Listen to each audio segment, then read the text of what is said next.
The Filter Free Diary. Uh,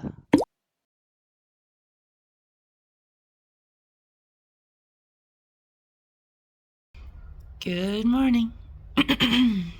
It's 10:46, and sometimes the timing of things is just so great. So great, isn't it? And you're just like, "Whoa, how the fuck did that happen like that?" And the answer is it was perfect timing.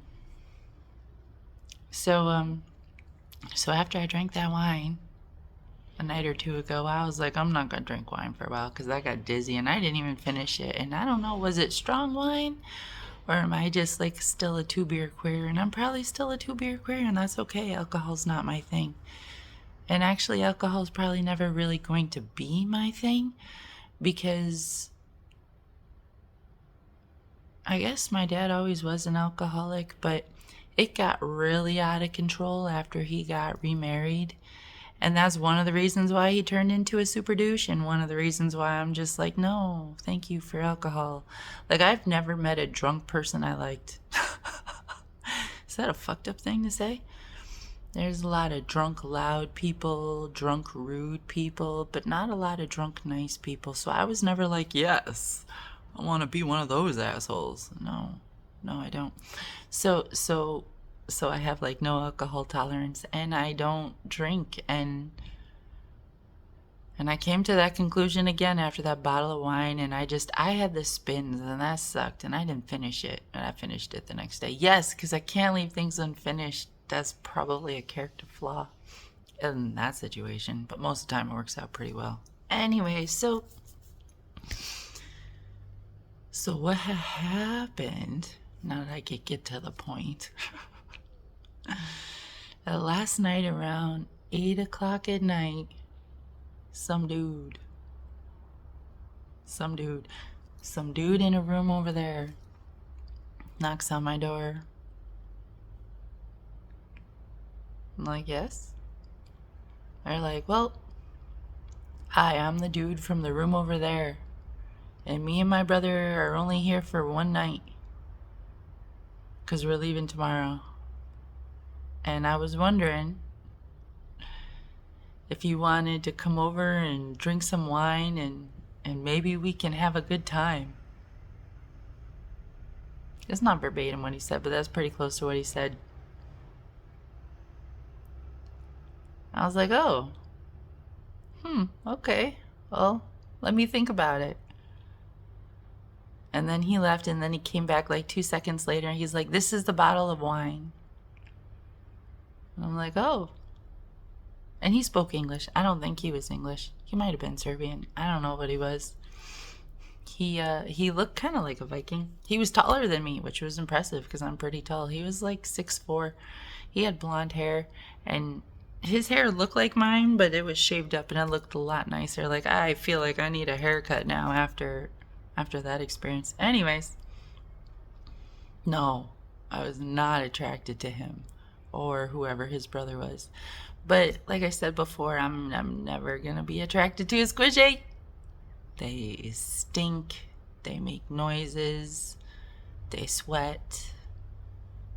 And you know what? I work so hard to take care of this one, and I know people are not working nearly as hard to take care of their squishy, so I don't want I don't want to get like rotten by association from your rotten squishy. Does that all sound super fucked up?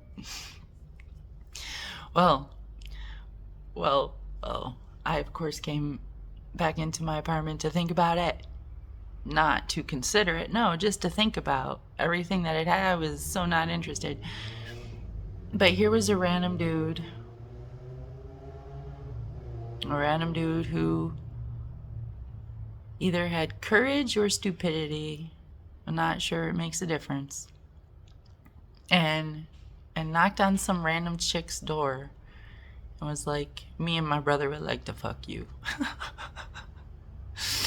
And some women will probably take that as a compliment. That's like a hammer finding a nail and saying, I'd like to pound you. That's not a compliment. That's just what it does. That's what it does. That's what a pollinator is always going to do. It's just going to want to pollinate. And I am never going to want to have seeds ever, ever. Nope. And and so the idea, of course, not interested, but the fact that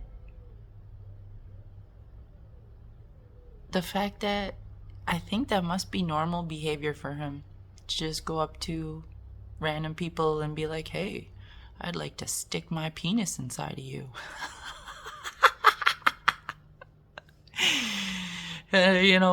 Fuck going out for dinner, no small talk, no nothing. I'm just gonna get straight to the point. And I gotta think it works, or else he wouldn't use it, right? He'd come up with something better. So this has actually got me thinking more about women than it's got me thinking about the pollinators. Like, what are you guys doing? Like, do you even know what you're doing?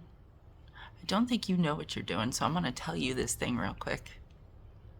As a woman, we are a vessel for spirit. We know this. Spirit flows into us and spirit flows out of us. Sometimes really gross, sometimes really loud and obnoxious. But that's what it does. That's what we do. We are a vessel, meaning we can hold. And what we hold is spirit as it goes through. You know what happens if you let a pollinator plug in? A spirit goes over there. But it can't stay there for so long because it can't flow in and out, so it eventually fades. It eventually fades. And you've emptied yourself out for some dick. Have a good morning.